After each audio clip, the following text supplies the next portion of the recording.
isso, abra sua Bíblia, por favor, em Êxodo, capítulo 8, Êxodo 8.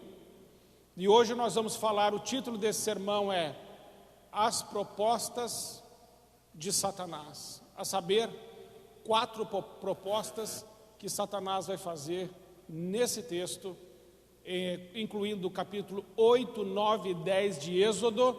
Nós vamos ver que Satanás faz algumas propostas para Moisés, mas não só para Moisés. Ele continua fazendo as mesmas até o dia de hoje.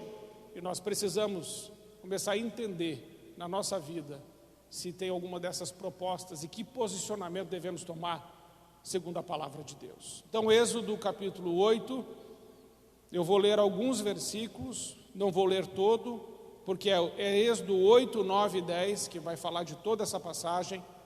Mas comecemos 8 a partir do versículo 1.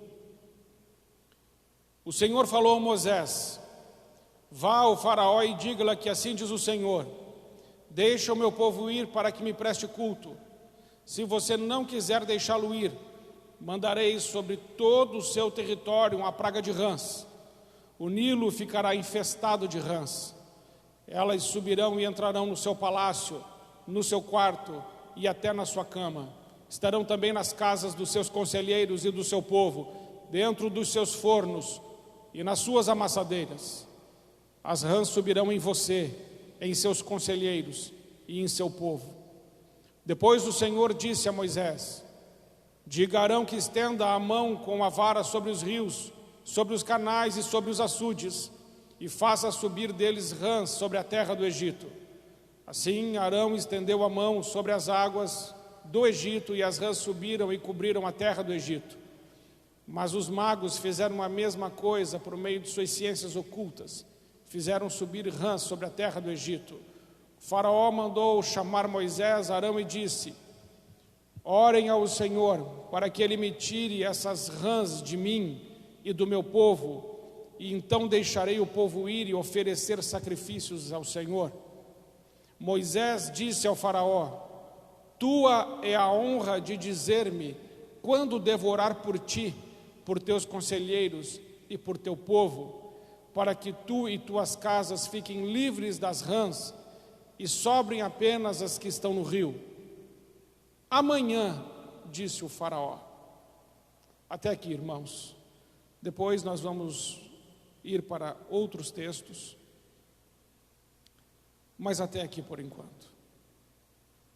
O faraó disse: amanhã, versículo 10, amanhã. Irmãos, aqui precisamos entender algumas coisas para entender o contexto desse texto. Moisés tipifica o próprio Cristo. Moisés é uma sombra de Jesus. Ele é o libertador do Antigo Testamento. Faraó tipifica Satanás. O Egito tipifica o mundo. A escravidão tipifica o pecado. Então, quando nós olhamos para Faraó no Egito com o povo cativo, nós estamos olhando para um símbolo de Satanás, de mundo e de pecado.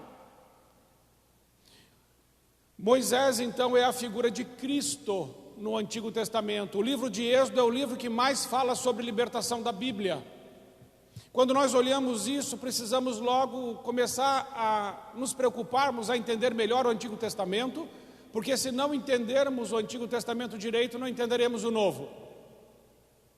Porque o Antigo Testamento aponta para o Novo. E entendemos o Novo Testamento à luz do Antigo.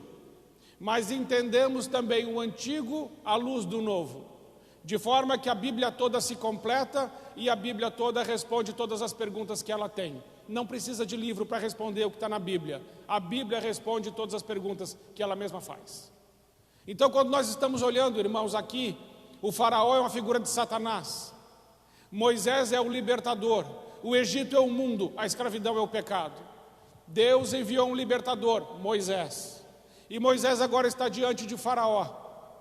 E nós precisamos entender bem que realmente Moisés é uma figura de Cristo no Antigo Testamento. E podemos ver algumas coisas que são similares em Jesus Cristo e em Moisés. Por exemplo, ambos foram vítimas de tentativa de assassinato quando eram crianças. Tanto Moisés quanto Jesus foram vítimas de tentativa de assassinato. Herodes mandou matar as crianças, assim como o faraó também mandou matar as crianças, para que matasse junto Moisés, mas não conseguiu. Herodes para matar intencionalmente a Jesus, mas também não conseguiu. Segunda semelhança, foram enviados ao Egito para preservar suas vidas. Tanto a vida de Moisés quanto a vida de Jesus foram preservadas no Egito. Terceiro, Moisés é o príncipe do Egito, mas Jesus Cristo é o príncipe da paz. Quarto, ambos são pastores. Moisés foi pastor por 40 anos quando saiu do Egito. Jesus também é o bom pastor. Quinto, Moisés libertou os egípcios da escravidão de Faraó. Jesus nos libertou da escravidão do pecado. Sexto, ambos jejuaram 40 dias. Sétimo, Moisés trouxe a lei, as tábuas da lei, quando subiu no monte, desce com as tábuas. Jesus trouxe a graça. Também subiu o monte, Mateus capítulo 5, monte das bem-aventuranças, e ali ele institui a graça. Portanto, sim, Moisés tipifica o próprio Cristo no Antigo Testamento. Ele aponta para Cristo, assim como depois nós vamos ver, não hoje, mas como Josué, aquele que vem depois de Moisés, também tipifica o Espírito Santo. Porque quando Moisés morre, ele sobe ao monte e ele morre. Quem desce de lá é Josué, e Josué entra na terra prometida. Jesus morre por nós naquela cruz, ressuscita, é assunto aos céus, e ele disse: eu enviarei o Espírito Santo. Quem entrou na terra prometida não foi Moisés, quem entrou na terra prometida foi Josué.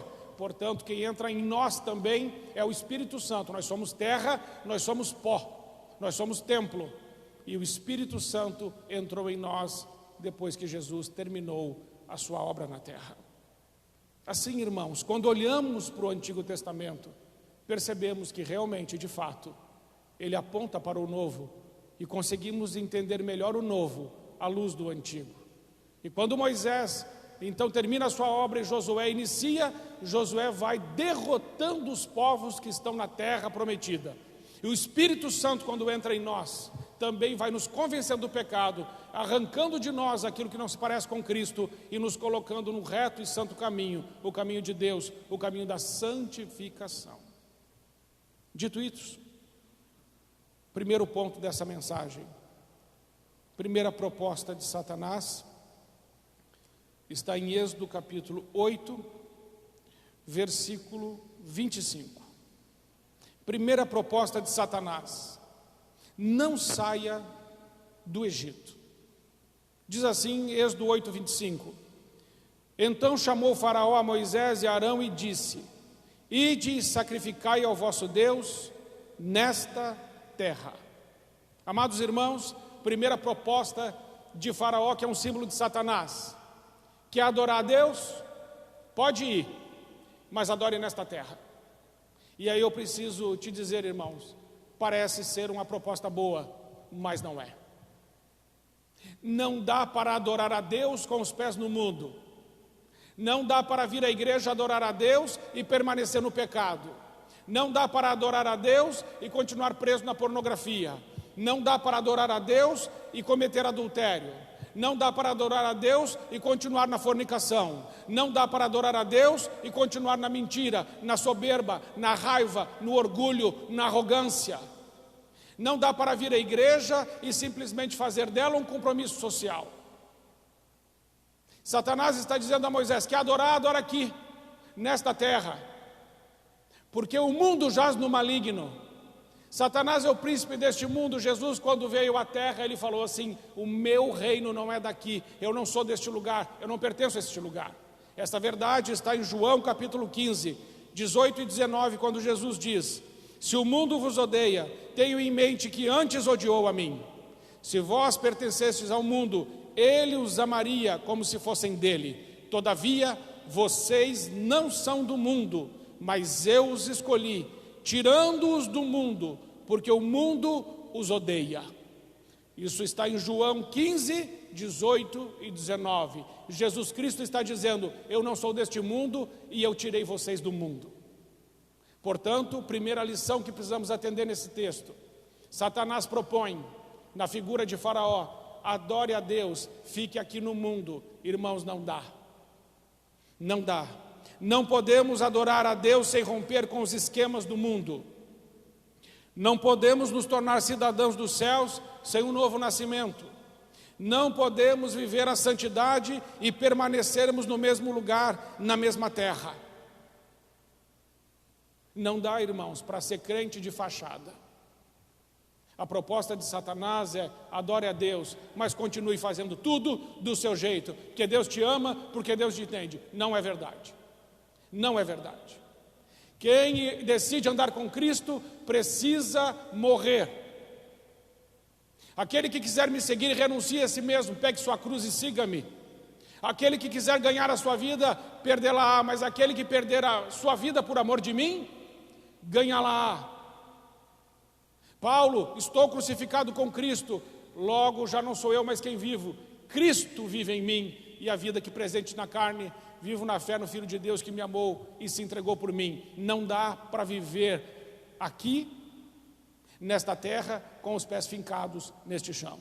Não dá, irmãos. Andar com Deus é coisa séria. Andar com Deus é coisa séria.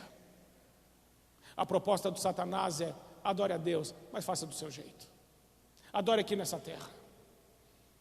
A segunda verdade que fala que você não é dessa terra, Filipenses 3:20.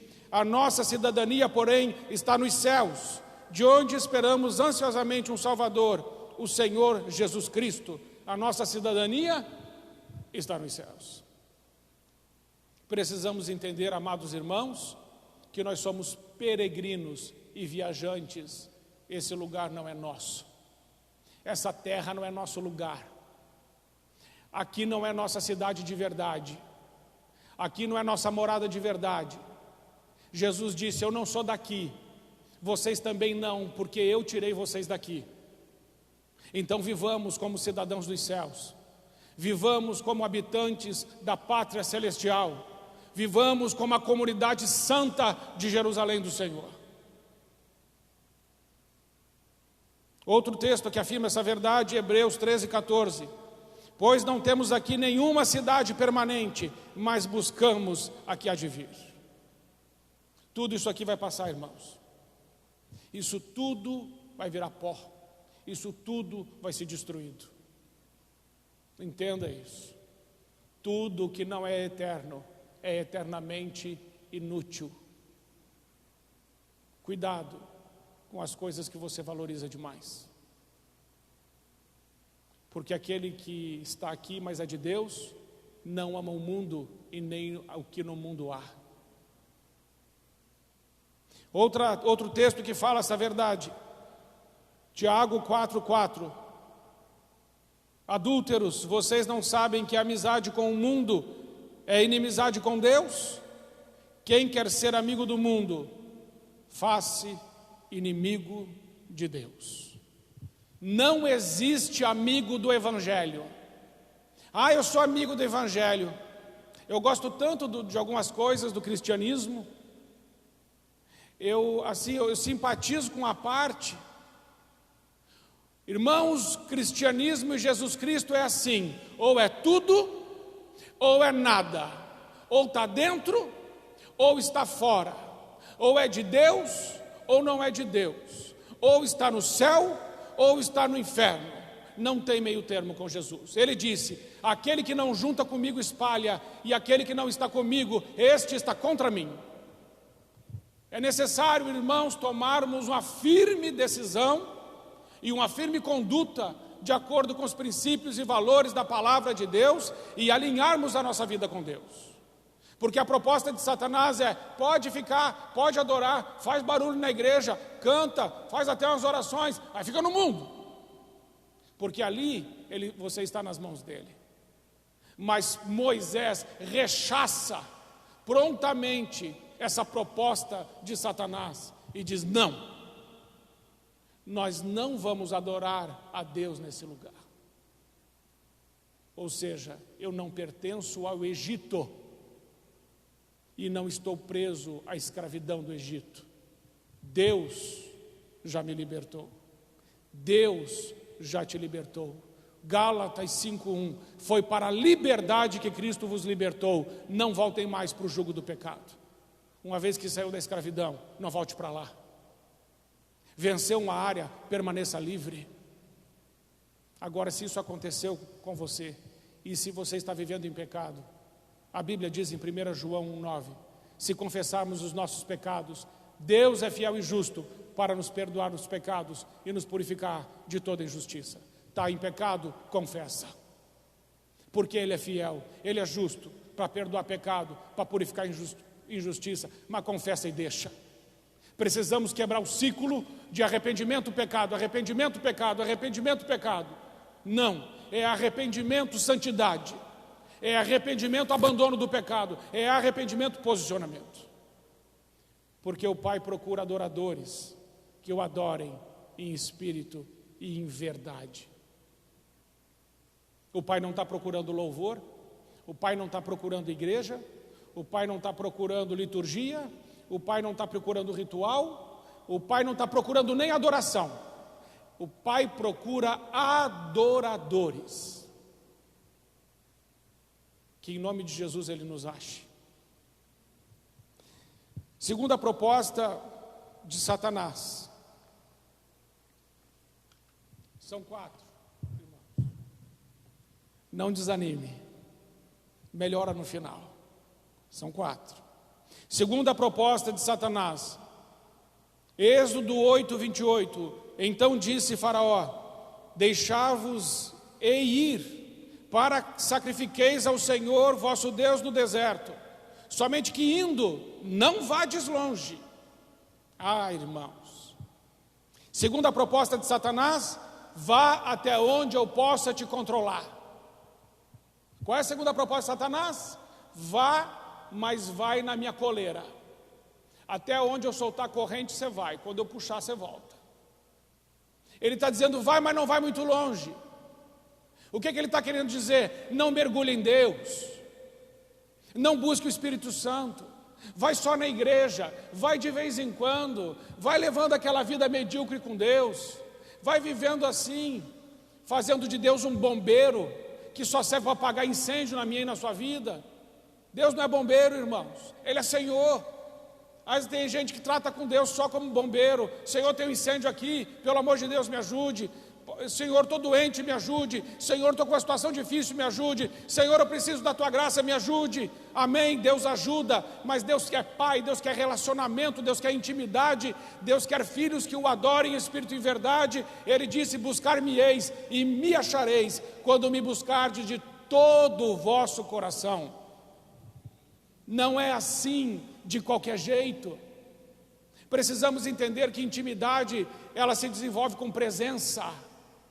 Se nós não buscamos a Deus, se nós não separamos tempo para orar, se nós não temos culto doméstico, se nós não choramos em casa, se nós não dobramos os nossos joelhos, não espere que Deus venha.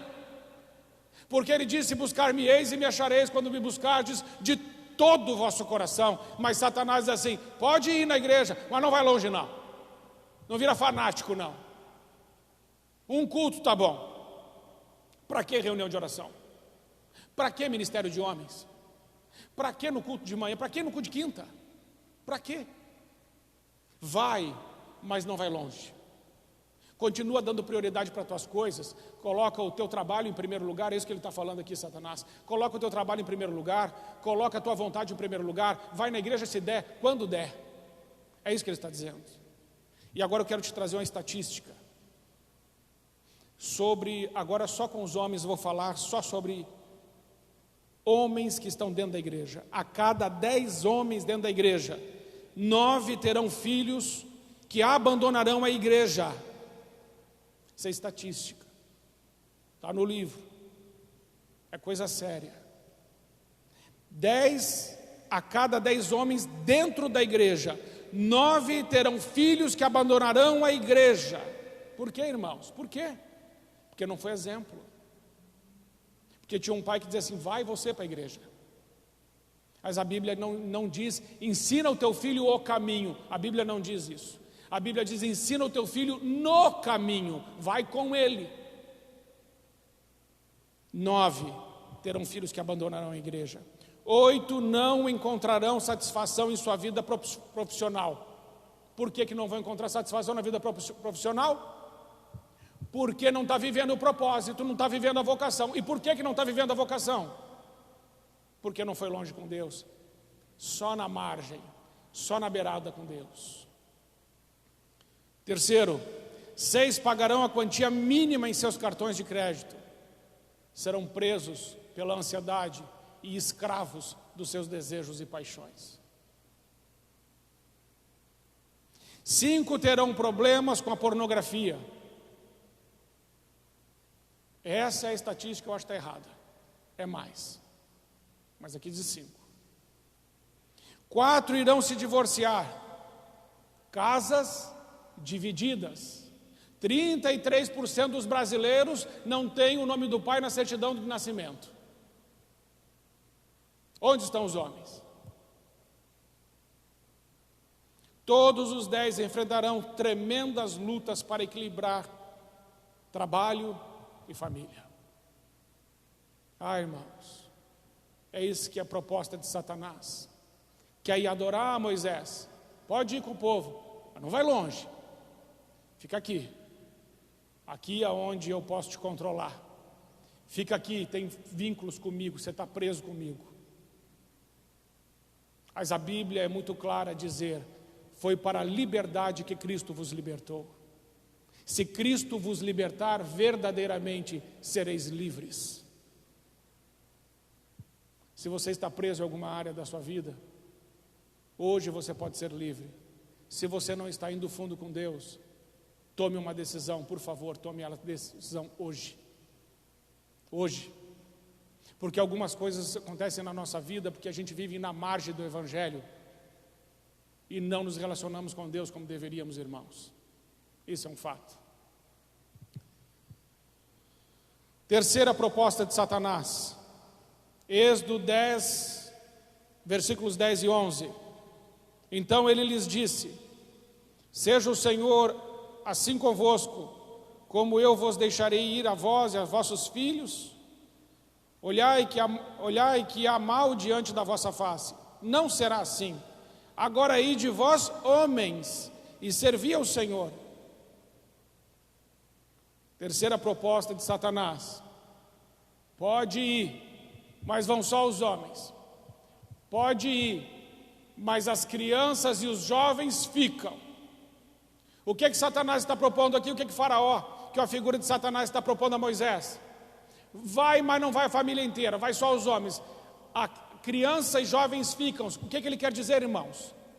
Quer dizer assim, você pode até ir na igreja, mas seus filhos são meus. Você pode até ser salvo, é isso que ele está dizendo, mas os jovens, os adolescentes vão ficar na minha mão.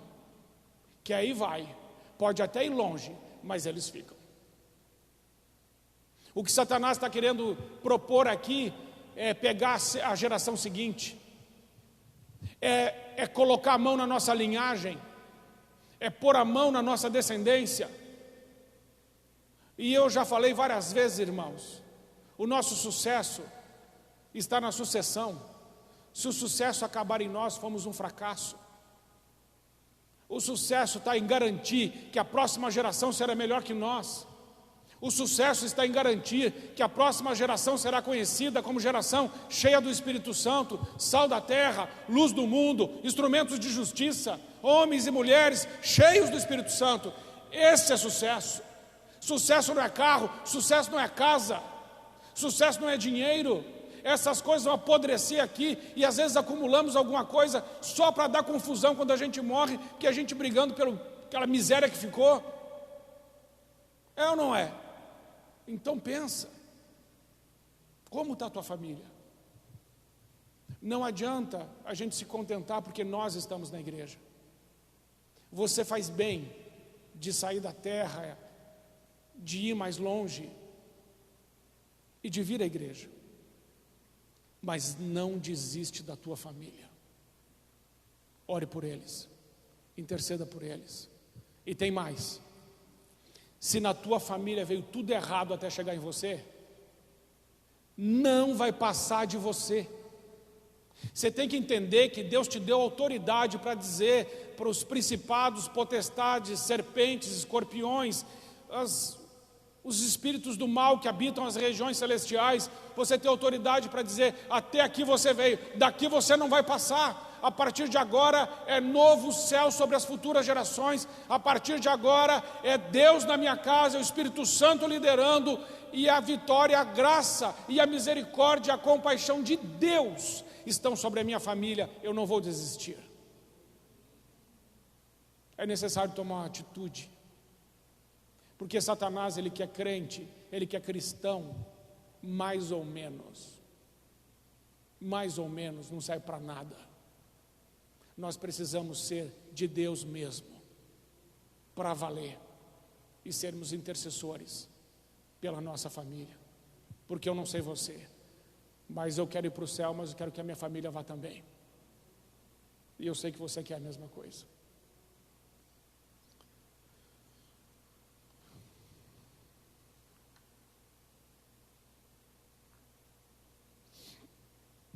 Jesus disse sobre isso, em Mateus 12, 25.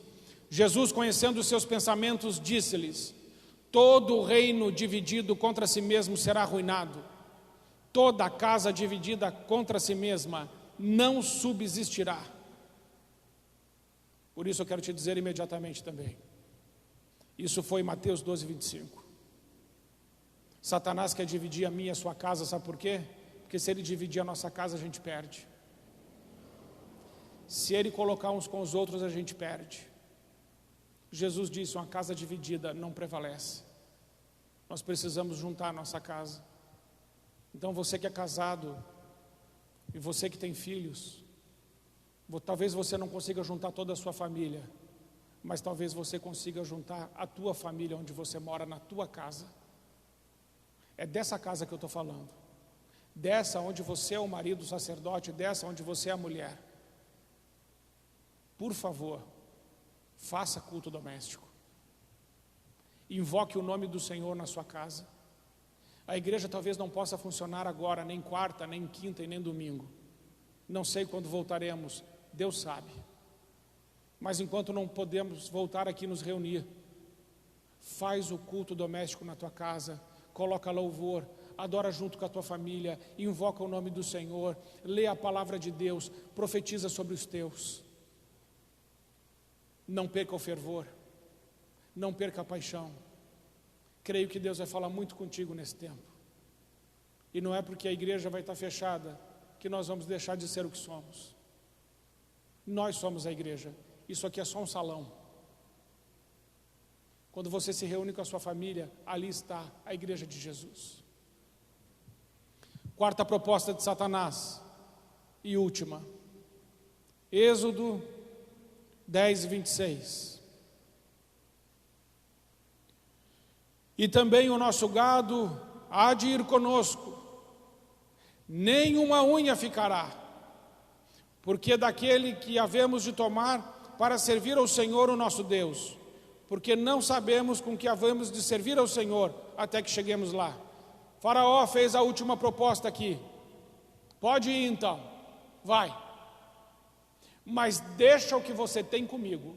Irmãos, a resposta de Moisés foi assim: escute, Faraó, nós vamos, e nós não vamos deixar uma unha no Egito. Essa é a expressão que ele usou, uma unha. Ou seja, nas tuas mãos não vai ficar absolutamente nada. Entenda que tudo que você tem é de Deus. A saúde que você tem, Deus te deu. A vida que você tem, Deus te deu. A inteligência que você tem, Deus te deu. As coisas que você tem, Deus te deu.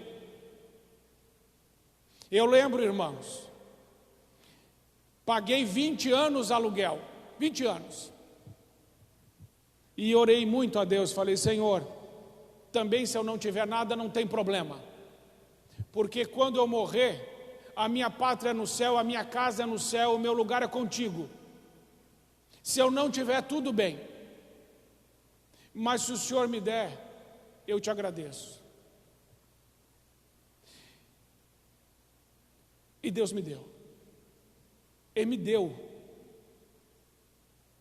Eu não precisei trabalhar para ter meu apartamento. Deus me deu. Sabe por quê? Porque é dele. Ele faz o que ele quer com o que é dele. Mas o mesmo Deus que dá é o Deus que tira se for preciso para mudar o nosso coração. Porque entenda que o dinheiro é a única coisa que não muda só o que você tem. O dinheiro é uma coisa que muda quem você é. Se você não tomar cuidado, o dinheiro muda você. Se você não tomar cuidado, o dinheiro começa a corromper, a corroer o seu coração. E daqui a pouco você está trocando Jesus pelo seu dinheiro, pelas suas coisas. Por isso que às vezes é bom realmente a gente ser pobre, porque o pobre não tem dificuldade nenhuma de consagrar tudo a Deus, afinal de contas ele não tem nada. Não é? O pobre fala assim: Senhor, tudo é teu, ele enche a boca. O rico ele fala assim: obrigado, Senhor, mas não fala tudo é teu, porque se apega a cimento, tijolo, borracha e lata, que um dia não servirão para nada. Essa verdade está escrita em Mateus 19, 16 e 24. Ouça, vou encerrar com esse texto.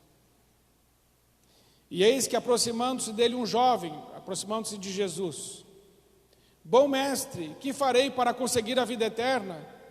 E ele disse: por que me chamas bom?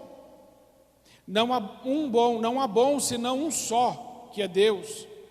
Se queres, porém, entrar na vida, guarda os mandamentos. Disse-lhe ele: quais? E disse Jesus: não matarás, não cometerás adultério, não furtarás, não dirás falso testemunho, honra o teu pai e a tua mãe, e amarás o teu próximo como a ti mesmo. Disse-lhe o jovem: tudo isso tenho guardado desde a minha mocidade, que me falta ainda? Disse-lhe Jesus: se queres ser perfeito, vai, vende tudo que tem, dá aos pobres, e terás um tesouro no céu, e vem, e segue-me. E o jovem, ouvindo esta palavra, retirou-se triste, porque possuía muitas propriedades. Disse então Jesus aos seus discípulos: em verdade vos digo que é difícil entrar um rico no reino dos céus. E outra vez vos digo que é mais fácil passar um camelo pelo fundo de uma agulha do que entrar um rico no reino de Deus. Irmãos, o dinheiro é um péssimo senhor, mas pode ser um excelente servo. Tenha de Senhor na sua vida só Jesus. Não deixe que mais nada te diga o que fazer. Não deixe. Você tem um Senhor só. O nome dele é Jesus Cristo de Nazaré. Mamon não manda na tua vida, dinheiro não manda na tua vida. Nunca deixe que o dinheiro te impeça de fazer o que Jesus te pede. Não deixe. Sabe por quê? Porque depois você vai se arrepender. Essa vida, irmãos, passa rápido demais. Rápido demais. Por isso façamos o bem, enquanto ainda podemos fazer. Amém, amados? Eu quero encerrar essa mensagem, agora concluo, relembrando a você as 4 propostas. Primeira proposta, lembram? Adore a Deus nesta terra, dizendo que podemos adorar a Deus sem novo nascimento, sem santidade, sem comprometimento com Deus. Segunda proposta: você pode ir adorar a Deus, mas não vá longe. Para que orar tanto? Para que jejuar? Para que chorar lendo a Bíblia? Para que buscar tanto o Senhor? Para que virar crente fanático? Para que buscar os dons do Espírito Santo? Para que renunciar à sua própria vida? Vá, mas não vá tão longe. Terceira proposta de Satanás, qual foi? Pode adorar, mas só vai os homens. Fica comigo, as crianças, ficam comigo, os jovens e os adolescentes. Esse é o contexto, depois você pode ler. Ficam comigo as crianças e os jovens. Nossa família toda é do Senhor. Não é só uma parte, não. E Moisés rechaçou. Falou, ou vai todo mundo, ou não vai ninguém. Quarta proposta. Vá, mas deixa o que você tem comigo. E Moisés disse, nenhuma unha vai ficar no Egito. Nós vamos, e nós vamos levar tudo o que nós temos. Isso significa, consagre a Deus também tudo o que você tem. Amém, irmãos? Vamos ficar em pé, vamos orar. Pai querido, eu quero te agradecer por essa noite abençoada na tua presença. E assim como esta palavra que foi pregada essa noite cortou o coração dos meus irmãos, também corta o meu. E eu quero dizer ao Senhor nessa noite, nós queremos dizer ao Senhor essa noite, sim, Senhor, nós queremos te adorar como cidadãos celestiais. Sabemos que nós somos a luz desse mundo, o sal dessa terra, instrumentos de justiça nas tuas mãos. Sabemos que somos concidadãos com os santos, co-herdeiros com Cristo e família de Deus. Sabemos nós que te adoramos em espírito e verdade, porque o Senhor nos comprou e nós somos templo do teu Espírito Santo. Por isso, Pai, nós não queremos aceitar proposta nenhuma do inimigo, mas dizer ao Senhor que aceitamos o teu chamado e que somos teus. E pedimos humildemente ao Senhor Jesus, leva-nos mais longe. Leva-nos, Senhor, às águas mais profundas. Não queremos ficar com as águas nos tornozelos. Queremos mergulhar no rio de Deus. Ajuda-nos, Senhor.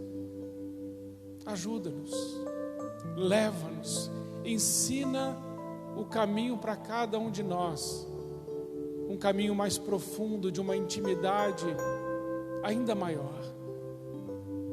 E sim, Senhor, nós também rejeitamos a proposta do inimigo, sugestionando que alguém da nossa casa se perderá ou ficará nas mãos dele. Não. Concordamos com o Senhor quando está escrito na tua palavra: entrega a tua vida ao Senhor e toda a tua família também virá, se entregará. Senhor, nós queremos ouvir do Senhor isso. Tu e a tua casa serão salvos. Nós queremos ouvir dos teus lábios: o Senhor que tem poder, atrai, Senhor, a nossa família, toda ela, aos pés de Jesus Cristo, nosso Senhor, para que juntos possamos te adorar e bendizer o teu nome. E por último, Senhor, queremos dizer e reconhecer que tudo o que nós temos, sabemos muito bem que foi o Senhor que nos deu, mas o nosso coração não está nas coisas, o nosso coração está em Ti. Por isso nós decidimos nessa noite que nós amamos as pessoas e usamos as coisas. Nós não queremos amar as coisas para usar pessoas. Queremos amar as pessoas. Por isso derrama o teu amor no nosso coração e nos ensine a cada dia a sermos mais parecidos com Jesus. Agora, Pai, o Senhor conhece nossa história, o que estamos vivendo e passando. E eu peço nessa noite a graça do Senhor. Cada um tem uma necessidade específica, cada um dos meus irmãos e eu. Mas eu peço ao Senhor, ajuda-nos, Senhor. Talvez alguns dos irmãos, se pudessem, viriam aqui na frente, diriam algumas coisas para Jesus. Mas nem podemos nos aglomerar aqui. Mas de onde estamos podemos dizer: Jesus, obrigado porque o Senhor está comigo e porque o Senhor é o bom pastor. Queria que você ficasse com os olhos fechados e eu vou encerrar lendo para você, o Salmo 23. Entenda que ele é para você. O Senhor é o meu pastor, de nada terei falta. Em verdes pastagens me faz repousar e me conduz às águas tranquilas e restaura-me o vigor. Guia-me nas veredas da justiça, por amor do seu nome. Mesmo quando andar por um vale de trevas e morte, não temerei perigo algum, pois tu estás comigo. A tua vara e o teu cajado me protegem. Preparas um banquete para mim, à vista dos meus inimigos. Tu me honras, ungindo a minha cabeça com óleo e fazendo transbordar o meu cálice. Eu sei que a bondade e a fidelidade me acompanharão todos os dias da minha vida, e voltarei à casa do Senhor enquanto eu viver.